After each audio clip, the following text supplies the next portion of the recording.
Bo Nix might just be the real deal. We're halfway through the preseason, which means a lot of overreacting is going to happen until week 1 of the NFL. And a part of that overreacting is looking at the games Bo Nix has played in and realizing this guy is more than just a 30-year-old coming out of Oregon. No, he could be the future of a franchise who has been desperately looking for a QB since Peyton Manning retired. And when it comes to the Broncos and their recent draft history at the quarterback position, they've missed. It's actually extremely embarrassing how often the Broncos were missing at QB. I mean, you've got Brock Osweiler, who was drafted in the 2nd round in 2012. And you might be thinking to yourself, well, wasn't Peyton Manning on the team at the time?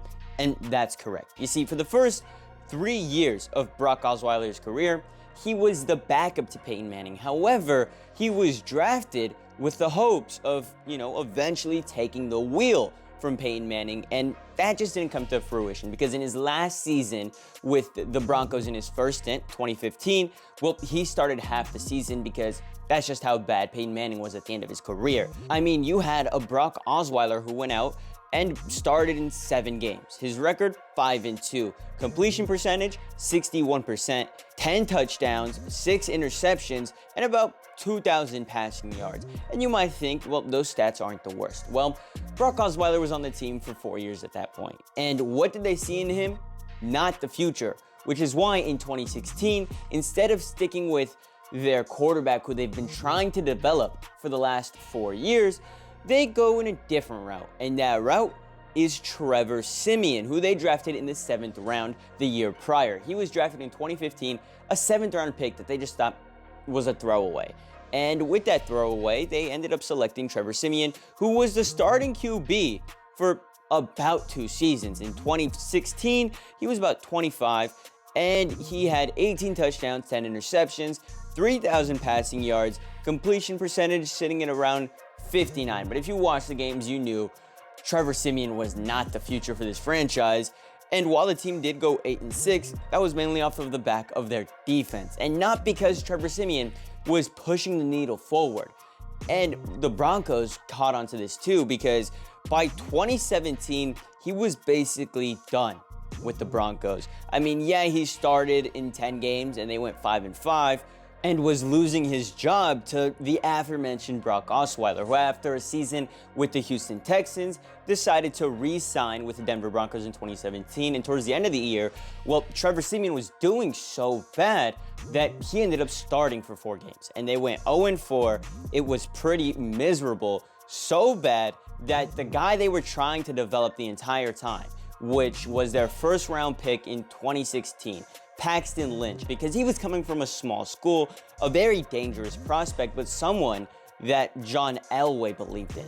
Now, at the time, this might be a little hard to remember if you're not a Broncos fan, but leadership and the front office was heavily divided. On one side, you had John Elway, and on the other side, you had head coach Vance Joseph. Now, Elway was really pushing for Paxton Lynch to start before the season even began.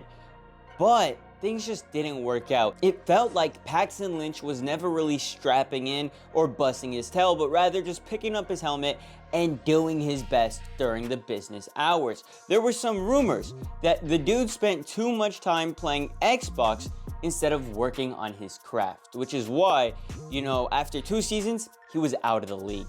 And in those 2 years, he played a total of 4 games. He started 4 games, and he played a total of 5. He didn't do much of anything. Paxton Lynch was a certified bust. And that would lead to 2018, where it was a whole year of Case Keenum, but he wasn't drafted by them, so not going to talk about him. We will continue to talk about Broncos quarterbacks who were drafted and failed in a second. But for right now, I just wanted to remind you guys to slow down, like the video, and subscribe to the channel. We're on the road to 5,000 subscribers. Every subscription is greatly appreciated. All right, now let's get to Drew Lock, who out of all of these quarterbacks that have been drafted by the Broncos as of recently, he's by far the best. Better than Brock Osweiler, better than Trevor Siemian, and way better than Paxton Lynch. Now, while many might consider Drew Lock the best quarterback the Broncos have drafted in recent history, he wasn't able to start his rookie season due to a hand injury he suffered in a preseason game against the 49ers. that hand injury kept him out until week 13.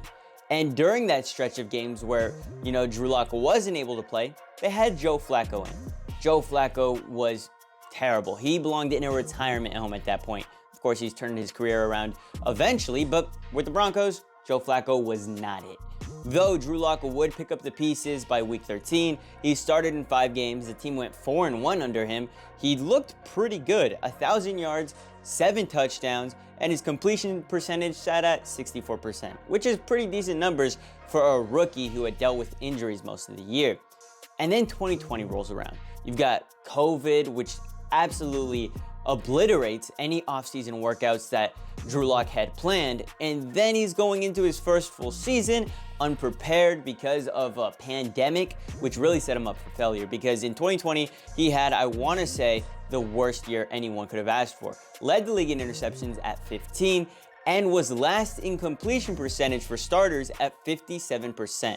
He did have a good number of passing yards and 16 touchdowns, but absolutely terrible sophomore season. And that terrible sophomore season led to the Broncos acquiring Teddy Bridgewater. And Bridgewater ended up beating Drew Lock out for the job in 2021, and that was the end of his career in Denver. And then eventually they ended up going out and getting Russell Wilson, and I've talked about Russell Wilson and his failures in Denver right here. You can check that out. But I say all of this to say that this is exactly what needed to happen for Bo Nix to end up in the Broncos' lap. And now that he's there, he might just be exactly what this front office has been asking for since the day Peyton Manning stepped down. And you might be wondering to yourself, well, if Bo Nix looks like such a stud so quickly, why was he the 6th quarterback taken in the NFL draft? And I'll tell you why. It's because teams had a concern with his age, for example. I mean, he was in college for 5 seasons and was 24 by the time he got drafted.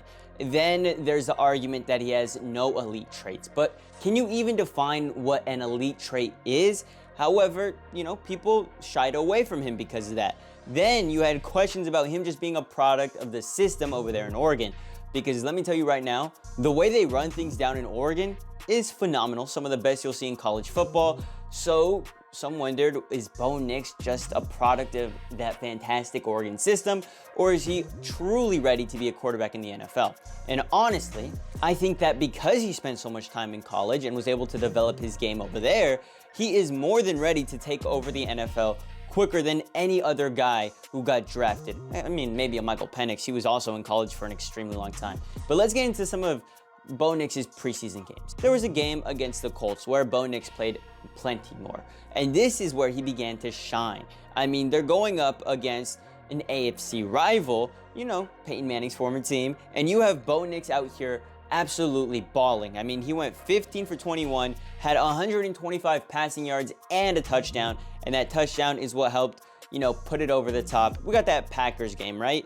And in that one, Bo Nix didn't have very many drives. In fact, he only had about 9 passing attempts, but he went 8 for 9, had 80 yards, and even a touchdown. He was pushing the offense forward and getting them in the end zone. Of course, there's one more game left in the preseason, but Bo Nix is going to be starting for this team.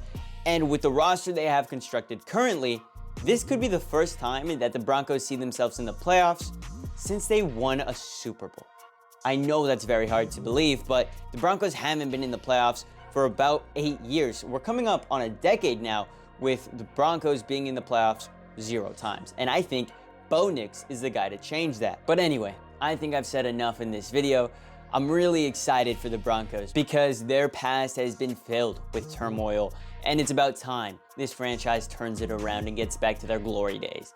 All right, catch y'all later. Much love. Deuces.